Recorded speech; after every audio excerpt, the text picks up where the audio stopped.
भक्तों के सामीप्यता के लिए व्याकुल बेचैन व्यग्र रहने वाले सच्चिदानंद घन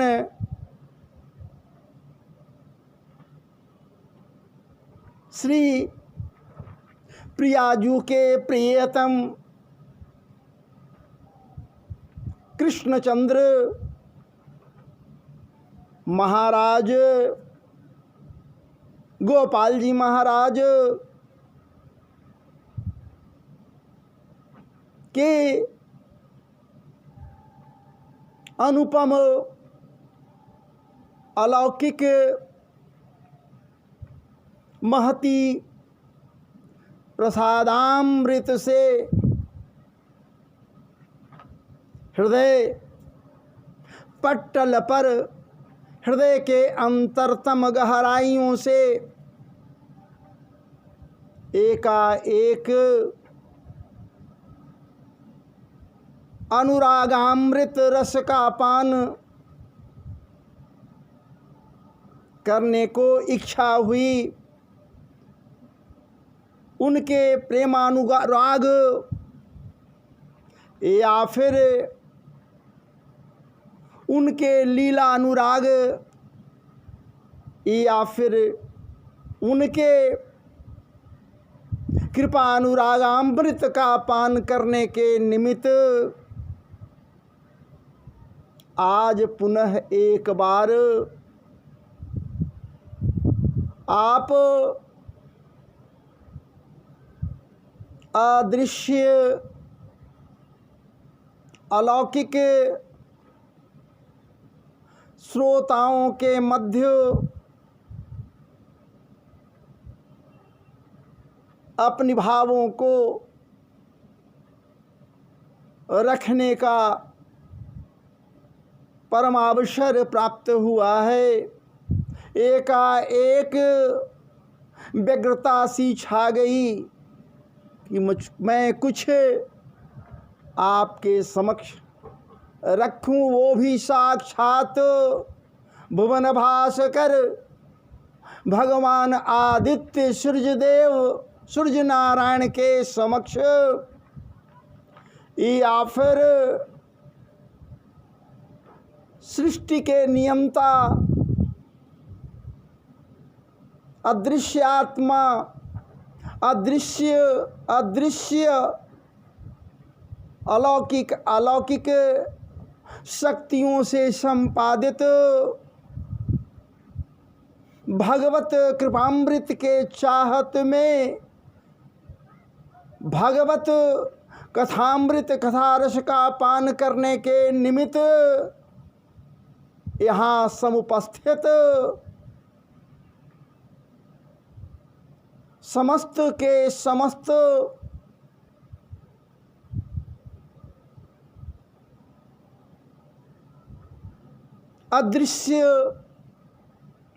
अदृश्य आत्माओं के बीच बजरंगबली के उपस्थिति में समुपस्थिति में यह मानकर कि जहाँ भी कथाएं होती हैं सर्वप्रथम बजरंगबली का आगमन हो जाता है।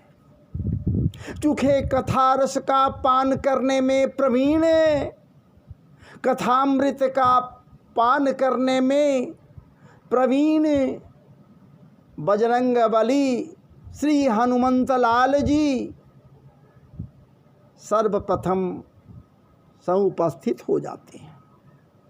चाहे राम कथा हो, कृष्ण कथा हो, या फिर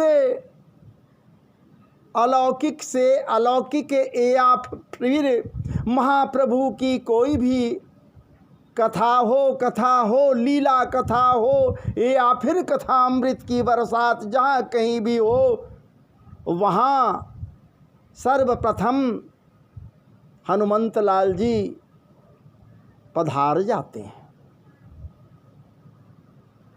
इनकी कृपा जब होती है तभी भक्तजनों को, तभी श्रोता वृंदों को कथामृत का पान करने का सौभाग्य प्राप्त होता है। इसलिए आज के इस भगवत चर्चा में ऐसे दिव्य दिव्य श्रोताओं के मध्य बैठकर, चूँकि सारे श्रोता पंडाल से तो भागने के लिए तत्पर हो जाते हैं, कथा के विराम होते ही कथा समाप्त तो होता नहीं, कथा तो सदैव चलता है, लेकिन कथा के विराम लेते ही सब के सब जाने के लिए तत्पर हो जाते हैं। हालांकि कथा के समाप्ति के पूर्व ही लोग चलने के लिए व्यग्र हो जाते हैं, लेकिन समरिया सरकार या फिर वो जो अंत में जाते हैं हनुमंत लाल जी, वो सदा विराजित रहते हैं उस पंडाल में, और तब तक विराजित रहते हैं पंडाल में जब तक कथा सत्र का पूर्ण विराम नहीं हो जाता है वहाँ का। और इस प्रकार से आपके समक्ष कुछ कहने का सौभाग्य प्राप्त हुआ है, तो मैं आपको वहाँ लेकर चलता हूँ जहाँ भगवान वासुदेव श्री कृष्ण के प्रारूप को अपने हृदय में धारण करने के पश्चात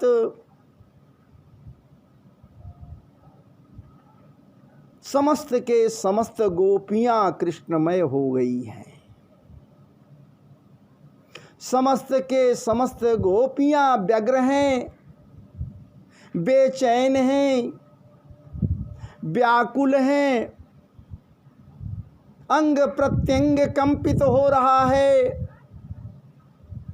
मुख से यदि कुछ शब्दों का उच्चारण करना चाहती हैं, वो भी टूटी फूटी भाषा में उच्चरित होते हैं, चूँकि अंग प्रत्यंग में रोम रोम में कृष्णामृत के बरसात के कारण, कृष्ण कृपामृत के बरसात के कारण वर्षा के फुहारों से भींग चुके हैं। अर्थात इनके शरीर के कण कण में कृष्ण प्रेम की अनुभूति है। हर रोम के प्रत्येक छिद्रों से कृष्ण कृष्ण की आवाज मधुर ध्वनि निकल रही है। अगर श्वास ले रही हैं वहाँ से भी कृष्ण, प्रश्वास ले रही हैं वहाँ से भी कृष्ण, अर्थात कृष्ण कृष्ण की बातें सदैव निरंतर इनके अंतरात्मा से निकल रही हैं। ये व्यथित हैं, चूँकि भैया कौन व्यथित नहीं होगा, कौन बेचैन नहीं होगा। कृष्ण नाम जैसे ही रसना को पवित्र करते हुए मुखार बिंद से आता है बाहर, या फिर मन में कृष्ण की बात आती है, या भीतर से कृष्ण शब्द का उच्चारण होता, अंदर से अंतरतम गहराइयों से कृष्ण नाम का उच्चारण होता है,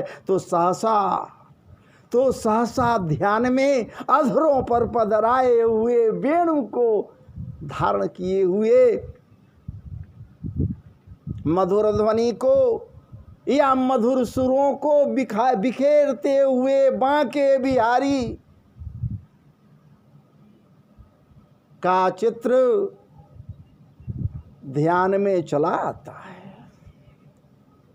और मुख से उच्चारण होने लगता है, श्री कृष्ण कृष्ण कृष्ण हे कृष्ण हे कृष्ण हे कृष्ण हे कृष्ण।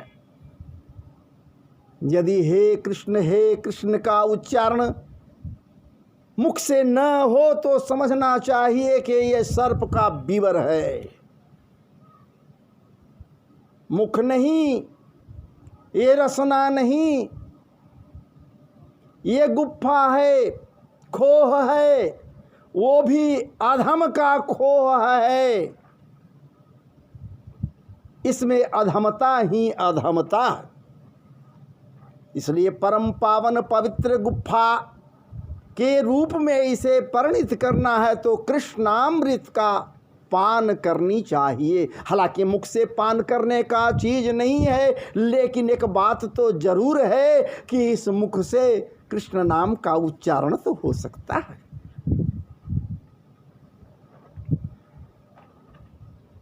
पीने की बात उठती है तो कानों से पीना चाहिए, चाहे जो कोई भी पिए कान से पिए। इसलिए तो भक्त कहता है, हे प्रभु ये 2 कान दे दिया, मैं तृप्त नहीं हो रहा हूँ, 1000 कान दे देना। 1000 कानों से, हजार कानों के छिद्रों से दोना बना बना कर मैं तुम्हारे रस का पान करूं, तेरे लीला रस का पान करूं, तेरे नाम रस का पान करूं। क्योंकि नाम से बड़ा और कहीं कुछ नहीं है। हे कृष्ण कृष्ण कृष्ण हे कृष्ण कृष्ण कृष्ण हे कृष्ण हे कृष्ण हे कृष्ण हे, बस इसी नाम रस का तो पान करनी है। और ये नाम रस यदि मिल गया तो और क्या चाहिए। लेकिन एक बात इतना तो जरूर है, गोपियों के मध्य, गोपियों के हृदय में ये अनुभूति जैसे ही होता है कि जो दूसरे को सबको उंगली पर नचाता है, उस संवरिया को हम सभी अपने अपने उंगलियों पर आज नचा रहे हैं।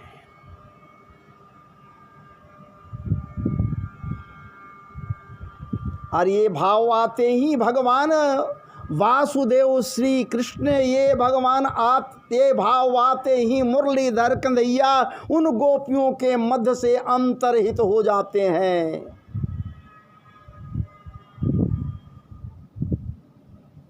कहीं गए हैं थोड़े, वो जाते थोड़े हैं, वहीं पर हैं, उन्हीं के अंदर हैं, और कहाँ जाएंगे। लेकिन उनको दिखलाई नहीं पड़ रहा है। क्षण मात्र के लिए माया उनके ऊपर घेर लेता है और उनको दिखलाई नहीं देते हैं। ये बेचैन हैं, खोज रही हैं। हमारे संवरिया सरकार किधर गए, सबसे पूछ रही हैं। बेचैन व्याकुल बेकलाली के आलम में ये पुष्पों से, लताओं से, वृक्षों से, गुल्मों से, दूर्वाओं से, रजकणिकाओं से, प्रस्तर खंडों से, तुलसी वृक्ष से, तुलसी के पौधे से ये पूछ रही हैं, ऐ तुलसी तेरे सामीप्यता के लिए हमारे ठाकुर जी सदैव उत्कंठित रहते हैं। तुमने तो जरूर देखी होगी, हमको ये बताओ कि हमारे कन्हैया जी गए तो किधर गए, कहाँ ढूंढूं, कहीं दिखलाई नहीं दे रहे हैं। ढूंढ ढूंढ कर हार गई, दिखलाई नहीं दे रहे हैं। ठाकुर जी दिखलाई नहीं दे रहे हैं। मुरली मनोहर अपने अधरों के मध्य मुरली को पधराए हुए दिखलाई नहीं दे रहे हैं। वो त्रिभंग ललित मुद्रा में सबके मन को बेचैन करने वाले, मुग्ध करने वाले, उस रूप को धारण करने वाले, जिसे देखने के बाद हर कोई मंत्र मुग्ध हो जाता है, उस रूप को धारण करने वाले संवरिया सरकार दिखलाई नहीं पड़ रहे हैं। जिनके कपोलन के मध्य अरुणिमा छलकते रहता है, अधरन के मध्य लालिमा छलकते रहता है, सुकोमल कोमल कांति युक्त अधरों के मध्य जब धारण करते हैं वेणु को और फूंक मारते हैं हमारे संवरिया सरकार, तो जो ध्वनि, जो सुर स्वरित होता है, उससे देवांगनाएं तक मोहित विमोहित हो जाती हैं। कर में लिए हुए पुष्पों को जो अपने स्वामी को देने के लिए जा रही होती भी हैं, उनको प्रसन्न करने के लिए, अपने पति को प्रसन्न करने के लिए, उन पुष्पों को, दिव्य पुष्पों को कल वो जब अपने हथेलियों के मध्य लेकर जाती हैं, तो जैसे ही वेणु का स्वर फूटता है, वैसे ही उनके हाथों से वो पुष्प नीचे विगलित हो जाते हैं, गिर जाते हैं, और उसकी बरसात हमारे संवरिया सरकार के ऊपर हो जाता है।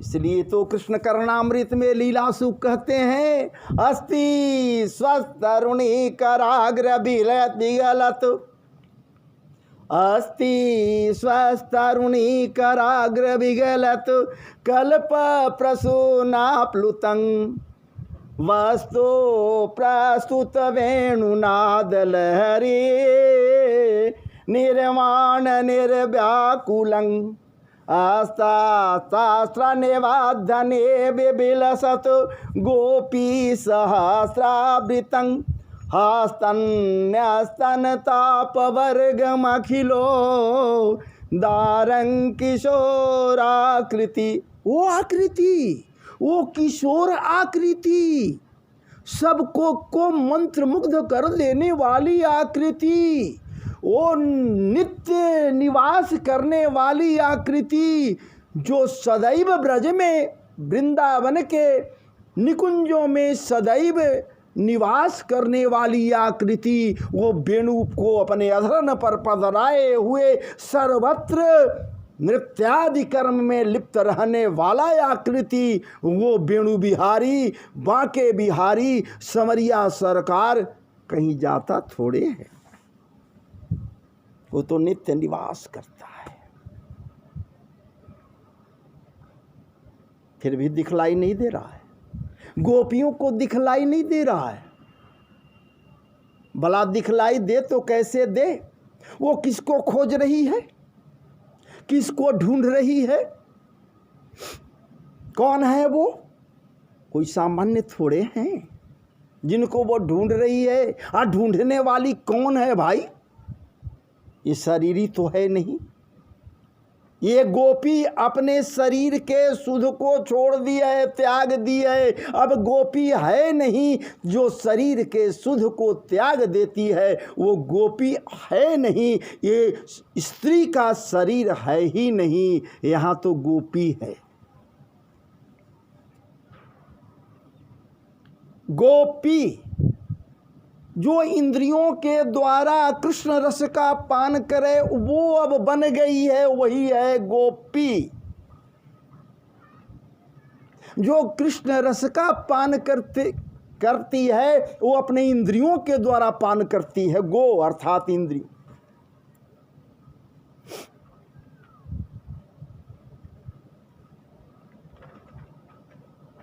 शरीर रहते हुए शरीर के अंदर थोड़े है वो।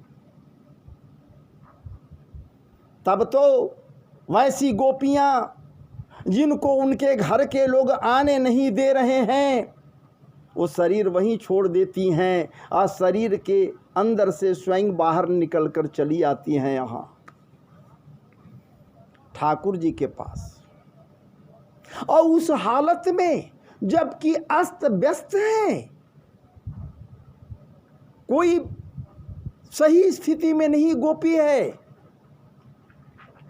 कंपित कंपायमान पूरा का पूरा शरीर इनका रोमांचित है। क्या बोलना चाहिए, क्या करना चाहिए, कैसे रहना चाहिए, सब भूल चुकी हैं। स्वयं को कृष्ण समझने लगी हैं, कृष्णमय हो गई हैं। अब उस परिस्थिति में भी भैया ये क्या करती हैं गोपियां? उनको ढूंढने के लिए, उनको पाने के चेष्टा में जमुना जी के कुल के पास पहुंचती हैं। परम पावनी सूर्यपुत्री जमुना के सानिध्यता को पाने के निमित्त ये जमुना जी के पास, जमुना जी के कूल पर पहुंचती हैं, जमुना पुलीन के पास पहुंचती हैं, निकुंजन के पास पहुंचती हैं और वहां आकर समरिया सरकार को ढूंढना वहां भी शुरू करती हैं। और वहाँ आने के बाद जो रास्ता पकड़ती हैं, यदि उसी रास्ता को हम लोग भी पकड़ लें, सारे के सारे लोग उस रास्ता को पकड़ लें, तो निश्चित है कि एक समय वो आ जाएगा कि समरिया सरकार दयार्द्र होकर सामने समुपस्थित हो जाएगी। जिस रास्ता को गोपियाँ पकड़ी हैं, जिस भाव को अपने अंतरात्मा में गोपियां लाती हैं, उस परिवेश में भी जबकि ये व्याकुल है, बेचैन है, कुछ सुध बुध नहीं है, फिर भी भक्ति भाव को नहीं छोड़ती है। अपने को भक्ति रस से बिलग नहीं समझती हैं, भक्ति भाव को अपने हृदय में लाती हैं और साक्षात इनके मुख से ये निकल पड़ता है, जयति तेधिकं जयति तेधिकं जयति तेधिकं जन्मना व्रज, जयति तेधिकं जन्मना व्रज, श्रायित इंदिरा सस्वदत्रहि, दायित दृश्यतां दीक्षुतावकाश, त्वयि धृता सवास त्वां विचिन्वते, त्वां विचिन्वते, त्वां विचिन्वते। ये गोपियाँ पहले बतलाया गया कि ये गोपियाँ क्या करती हैं भाई, कैसी गोपियाँ हैं। ये अपने इंद्रियों के द्वारा कृष्ण रस का पान करती हैं, उनके माधुर्यता का पान ये सदैव अपने नेत्रों के द्वारा पान करती हैं। उनके लीला चर्चाओं अर्थात कथाओं का यदि कुछ होता है बात, उसे अपने कानों के द्वारा श्रवण करती हैं। यदि भूख भी है, भूखी भी है, तो बस उनके माधुर्य का पान करके अपने भूख को शांत करती हैं। अर्थात पूर्ण रूप से कही जाए तो ये गोपियाँ कृष्ण रस का पान करती हैं और कृष्ण को पाना भी चाहती हैं। कृष्ण को पाना चाहती हैं तो कृष्ण को रस के रूप में पाना चाहती हैं, कृष्ण रस को पीना चाहती हैं। कृष्ण के प्रति इनकी भक्ति की भावना प्रगाढ़ है, इसलिए भूलती नहीं है। जयति तेधिकं, जयति ते, कोई सामान्य बात नहीं है, भूल नहीं रही है। आध्यात्म से अपने को बिलग नहीं कर रही है, आध्यात्म के साथ जुड़ रही है। इनका भाव है गोपियों का, हे नाथ आप सर्वज्ञ हो,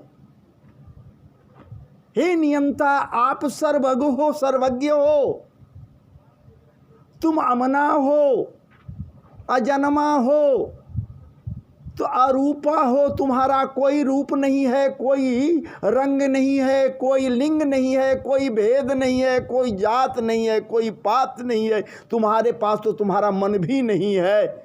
यदि कुछ तुम ये लेते हो, धारण करते हो, तो अपने भक्तों के कल्याण के लिए, और हम अनंत अनंत असंख्य असंख्य गोपियों के मन को रखने के लिए आप स्वयं मन को धारण किए, मन बनाए, हमारे समक्ष हमारे समुपस्थिति में कुछ करने के लिए, चाहे रास हो या हमारे इच्छा को पूर्ण करने के लिए आप यदि शरीर को धारण किया आप ब्रज में अपने प्राकट्य को दिखलाया, आप ब्रज में प्रकट हुए, ब्रज में आए, तो प्रभु आपके ब्रज में आने से ब्रज का जो माधुर्य है, ब्रज का जो वैभव है, या ब्रज का जो संपदा है, ब्रज का जो सुख संपदा है, इसमें अलौकिकता आ गया।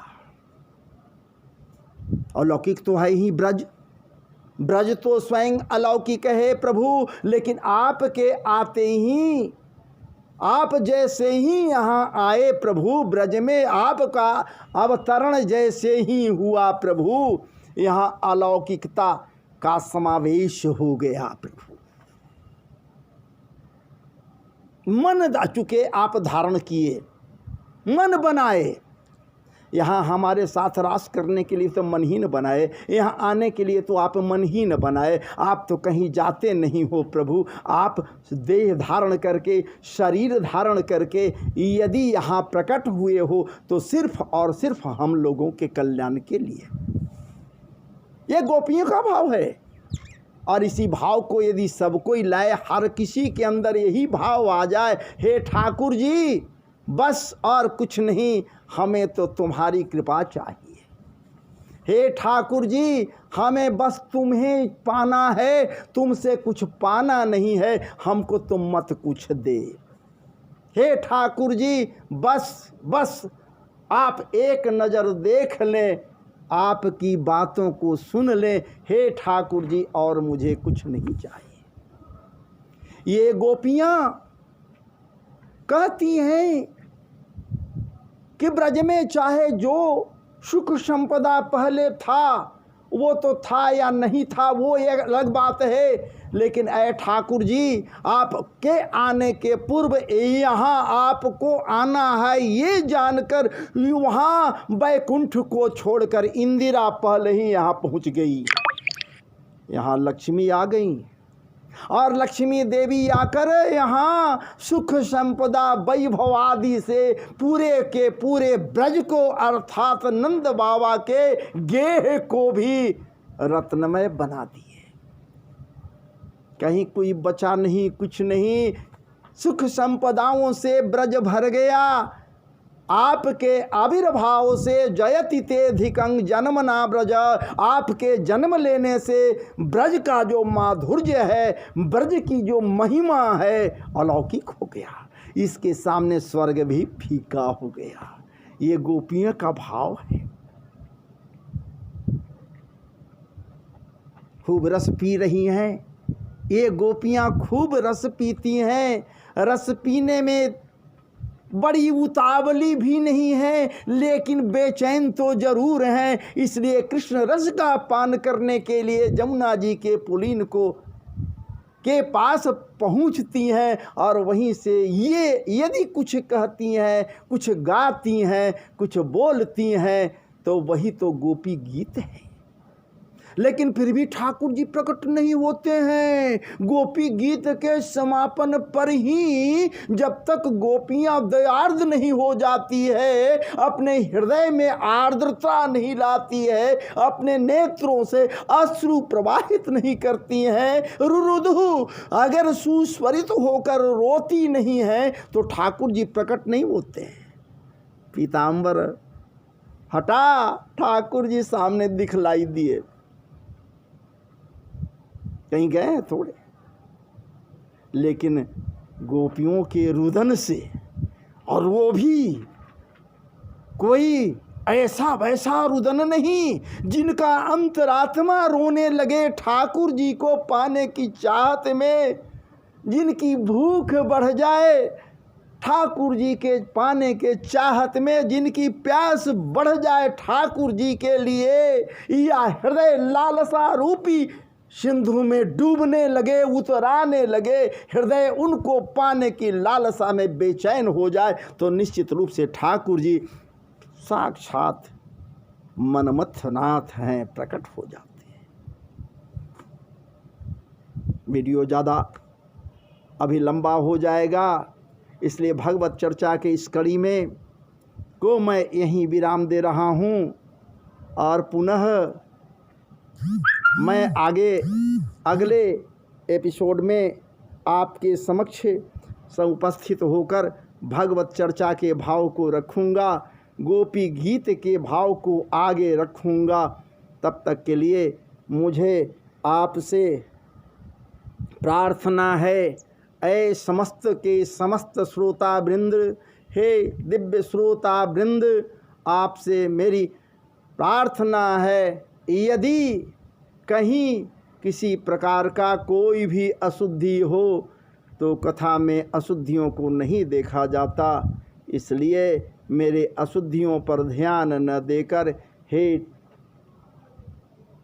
दिव्यात्माओं, हे समस्त के समस्त सुनने वाले श्रोता वृंद, मुझे क्षमा करेंगे। अगले एपिसोड तक जय जय श्री राधे, जय जय श्री राधे, जय जय श्री राधे, वृंदावन बिहारी लाल की जय। लेकिन एक बात इतना ज़रूर है कि ठाकुर जी को पाने की चाहत में अपने अंदर में भगवान कृष्ण नाम का उच्चारण सदैव करते रहना चाहिए। और बेचैनी के आलम में ऐसे नहीं, बेचैन होकर व्यग्र होकर चाहे सोते रहो, जगते रहो, खाते रहो, पीते रहो, कोई भी कर्म करते रहो, लेकिन उनकी चर्चाओं में लगे रहो। नित्य अंतर यदि कोई चर्चा भी हो तो बस उन्हीं के विषय में लीला चर्चाओं का गान करो। बाकी अगर इधर उधर की बात करोगे, उसके विषय में हम कहें, उसके विषय में चर्चा करें तो सुनी अठी लई हैं लोग सब बाँट न लई हैं कोई। यदि किसी को कुछ कहना ही है, यदि पेट में कान से सुन लिया है, बाहर आना चाहता है, अब हम बिना कहे रह नहीं सकते हैं भैया, तो क्यों सामान्य मनुष्यों के सामने, सामान्य लोगों के सामने कहेंगे। बस मनमोहन संवरिया सरकार के सामीप्य में उनके समक्ष उन बातों को रख दिया जाए तो सुनी अठी लई हैं लोग सबे बाँट न लई हैं कोई। ये दूसरा भले कर सकता है, लेकिन संवरिया सरकार मार्ग प्रशस्त कर देगा। इसलिए पुनः जय जय श्री राधे, जय जय श्री राधे, जय जय श्री राधे। वृंदावन बिहारी लाल की जय, कृष्ण कन्हैया लाल की जय, बांके बिहारी लाल जी महाराज।